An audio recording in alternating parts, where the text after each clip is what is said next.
Welcome to the BioHome e-learning module. And believe it or not, after watching this video, you will find that wood is just like a rubber with a nice appearance.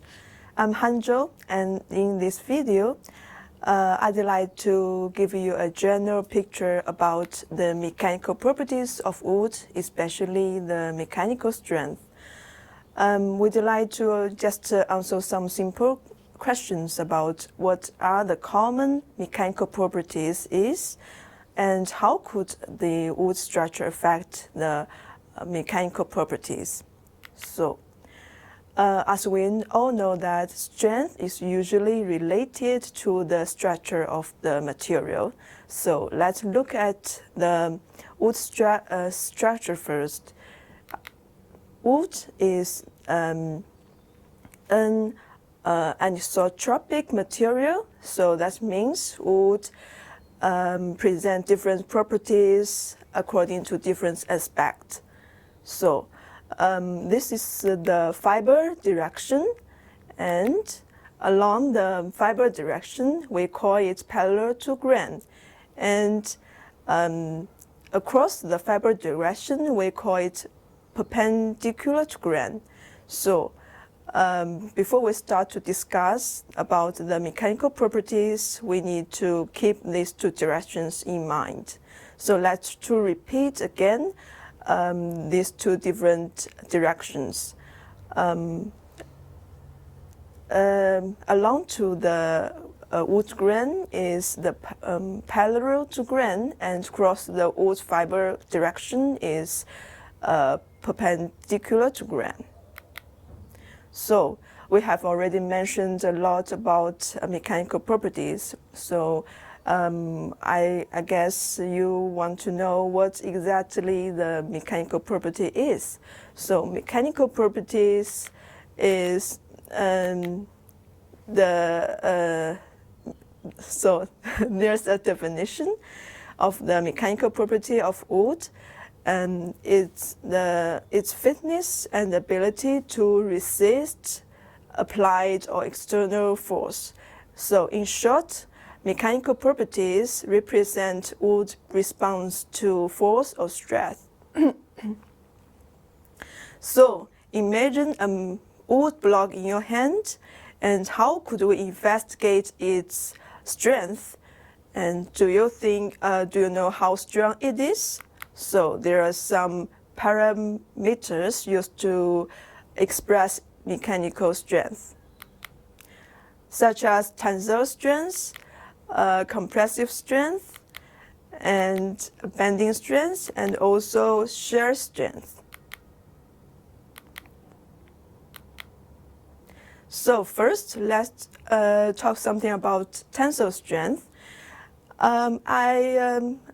Imagine you have a rubber band, and you hold the two ends of the rubber band and stretch.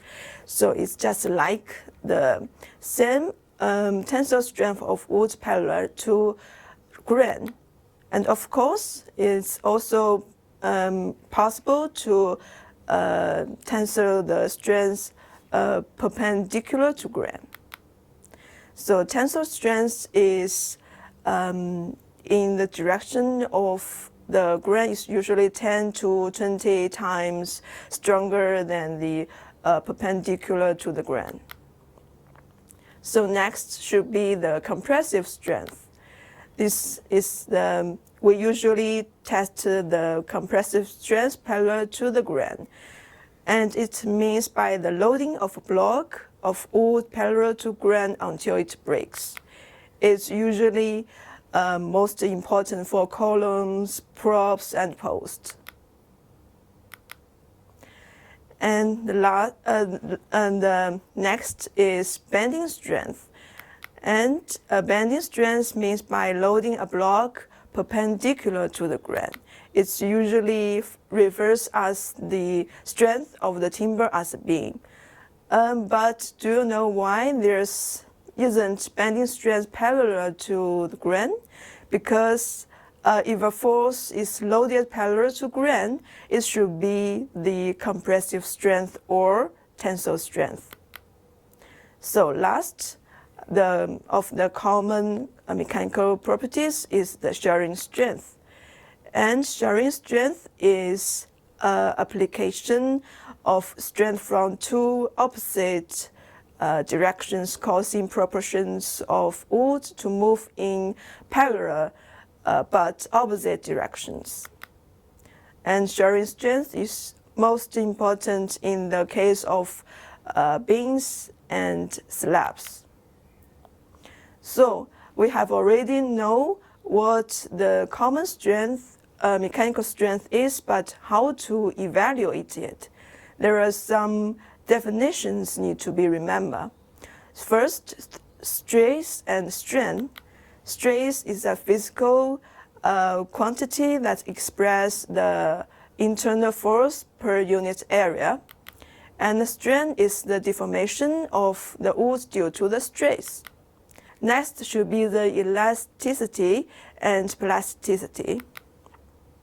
Elasticity is the capable of recovering size and shape after demotion.